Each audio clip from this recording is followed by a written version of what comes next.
Hello class. In previous lecture that will be divide the whole vital sign topic into 4 portion, that is temperature, pulse, respiration, blood pressure. So today we are going to start our half portion of second topic, that is factors of affecting pulse, sites of pulse and method of pulse assessing. तो start करते हैं हम। Firstly हम deal करते हैं factors affecting pulse. तो कौन कौन से फैक्टर्स हैं जो हमारे पल्स को जो पल्स असेसमेंट में क्या है अफेक्ट करने का काम करते हैं। तो फर्स्ट है इसमें एज, सेकंड है sex, third haemorrhage, stress, pathology, position changes, exercise and last is fever. तो हम इसको वन बाय वन डील करते हैं। फर्स्टली हम डील करेंगे एज। अब एज कैसे अफेक्ट करती है पल्स रेट को, तो रीड करते हैं हम। With the increasing age of person the pulse rate is decrease. मतलब जैसे जैसे जो है चाइल्ड जब होता है तो उसकी जो हमने नॉर्मल रेंज देखी थी कि नॉर्मल रेंज जो है वो इन्फेंट की चाइल्ड की बढ़ी हुई होती है। फिर जैसे जैसे उसकी एज बढ़ती जाती है उसी के साथ उसकी जो है पल्स रेट जो है कम होते जाती है। ठीक है, मतलब न्यूबॉर्न बेबी जो था, इन्फेंट जो था, उनकी जो पल्स थी वो देखा था कि उसकी जो नॉर्मल रेंज है वो ज़्यादा थी, जिसमें अब जो एडल्ट था उनकी नॉर्मल रेंज जो है वो कम थी। तो क्या है, एज के अकॉर्डिंग क्या है, जैसे जैसे एज बढ़ती जाती है जो पल्स रेट है वो डिक्रीज़ होते जाती है। सेकंड जो फैक्टर्स है gender after two puberty male person pulse rate is lower than female. मतलब कि आफ्टर प्यूबर्टी क्या होता है, जो मेल पर्सन्स की जो पल्स रेट होती है वो फीमेल पर्सन जो होता है उसकी पल्स रेट से कम होती है। मतलब क्या है कि फीमेल की जो पल्स रेट होती है वो ज़्यादा होती है एज़ कम्पेयर टू मेल। ठीक है, तो जेंडर इस तरह से क्या है अफेक्ट करता है। अब जो थर्ड है हेमरेज। अब हेमरेज किस तरह से जो है हमारी पल्स को अफेक्ट करता है। Loss of blood from vascular system result in hypovolaemia that normally increase the pulse rate. मतलब अगर किसी का ब्लड लॉस हो गया तो क्या होगा, वस्कुलर सिस्टम क्या करेगा। वस्कुलर सिस्टम मतलब एनाटॉमी में आप पढ़ोगे जो वेसल्स होती हैं, तो क्या वस्कुलर सिस्टम क्या करेगा, उसको हाइपोवॉलीमिया जो है फेस करना पड़ेगा, है ना। अब उससे क्या होगा, हार्ट ज़्यादा पंप करने लगेगा। क्यों, ताकि जो ब्लड है जो हम अपनी जो ब्लड है उसको बॉडी के जो बाकी पार्ट्स हैं उस तक पहुंचा सके, है ना। तो अगर कभी भी जैसे ब्लड का वॉल्यूम कम बचता है तो उसको बॉडी के बाकी पार्ट्स तक पहुंचा के क्या है हार्ट रेट यहाँ पे क्या होता है इंक्रीज़ हो जाता है। मतलब ये है कि जो ब्लड वेसल्स होती है हमारी वो क्या होती है, जैसे जो वस्कुलर सिस्टम है, ब्लड लॉस हुआ तो वस्कुलर सिस्टम जो है वो क्या करेगा, हाइपोवॉलीमिया क्या है से सफ़र करेगा।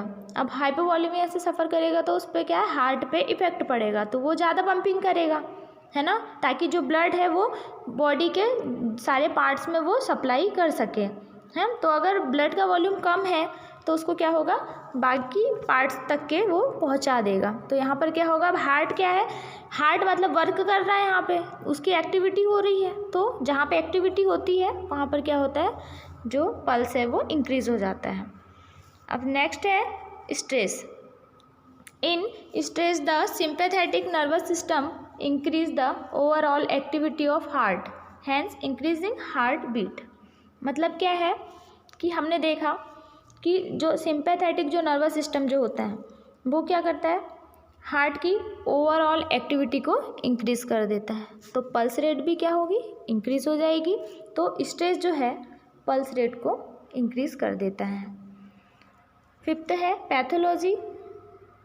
Certain diseases of heart also affected the rate and rhythm of pulse. मतलब क्या है, पैथोलॉजी का है, कुछ सर्टेन डिजीज होती है ना, कुछ जो डिजीज़ है जो कि पल्स रेट को अफेक्ट करती हैं, होता है डिजीज़ जो होती है पल्स रेट को अफेक्ट करती है, कुछ पल्स को इंक्रीज़ कर देती है तो कुछ पल्स को डिक्रीज़ कर देती है। जैसे कि अब हमने जो कैरेक्टरिस्टिक देखे थे उसमें मैंने आपको बताया था ब्रेडिकार्डिया और टैकीकार्डिया। तो ब्रेडिकार्डिया में क्या हो रहा था, पल्स रेट जो है डिक्रीज़ हो रही थी और टैकीकार्डिया में पल्स रेट इंक्रीज़ हो रही थी। तो इस तरह से क्या है, पैथोलॉजी जो है वो अफेक्ट करती है हमारी पल्स को। कुछ डिसीज़ेज जो है पल्स रेट को बढ़ा देती हैं, कुछ डिसीज़ जो होती है वो पल्स रेट को जो है कम कर देती है। नेक्स्ट है पोजीशन चेंजेस।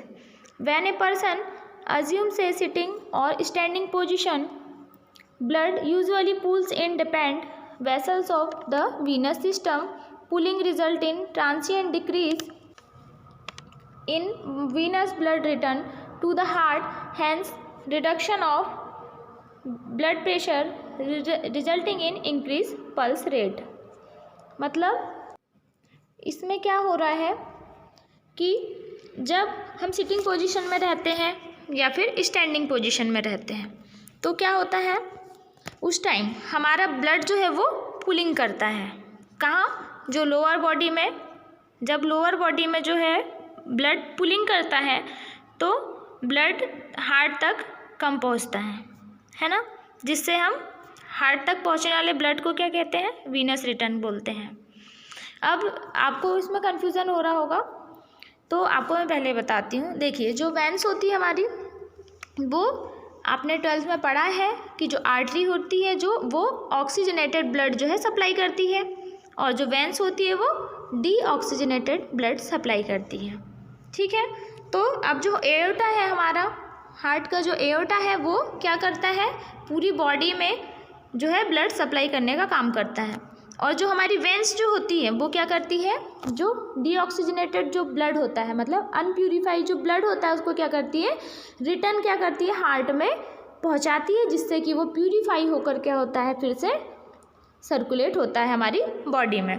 तो मतलब ये है फैक्टर्स इसमें कि जब हम सिटिंग पोजीशन में है या हम स्टैंडिंग पोजीशन में है तो उस टाइम हमारा जो ब्लड है वो हमारी लोअर बॉडी में पूल करता है। अब उससे क्या होता है कि हमारे हार्ट तक जो है वो ब्लड कम पहुंचता है, जिसको मैंने अभी बताया आपको वीनस रिटर्न बोलते हैं। ठीक है, वीनस रिटर्न बोलते हैं। तो जब वीनस रिटर्न जो है जब कम पहुंचेगा हार्ट को, तो हार्ट क्या करेगा कि वो पल्स रेट को इंक्रीज़ कर देगा, है ना। क्यों, ताकि जो ब्लड है वो बॉडी के बाकी पार्ट्स में पहुंच जाए। तो इस तरह से जो है जो हमारी पोजीशन जो है वो भी अफेक्ट करती है। 7 जो है exercise pulse rate increase with activity. मैंने आपको अभी बताया कि जब एक्टिविटी होती है तो पल्स रेट इंक्रीज होना ही है ना। तो एक्सरसाइज करते हैं जब हम, तो क्या होता है, वो एक्टिविटी होती है हमारी, तो उसमें भी हमारी पल्स रेट जो है बढ़ जाती है। अब नेक्स्ट है fever. Pulse rate increase in fever due to increase in temperature because of increase metabolic rate. मतलब जब हमें फीवर आता है तो क्या होता है, हमारा जो मेटाबॉलिक रेट जो है वो बढ़ जाता है, इसके कारण क्या होगा, पल्स रेट भी इंक्रीज हो जाएगी। तो ये हमारे फैक्टर्स थे जो कि हमारी पल्स को जो है अफेक्ट कर रहे थे।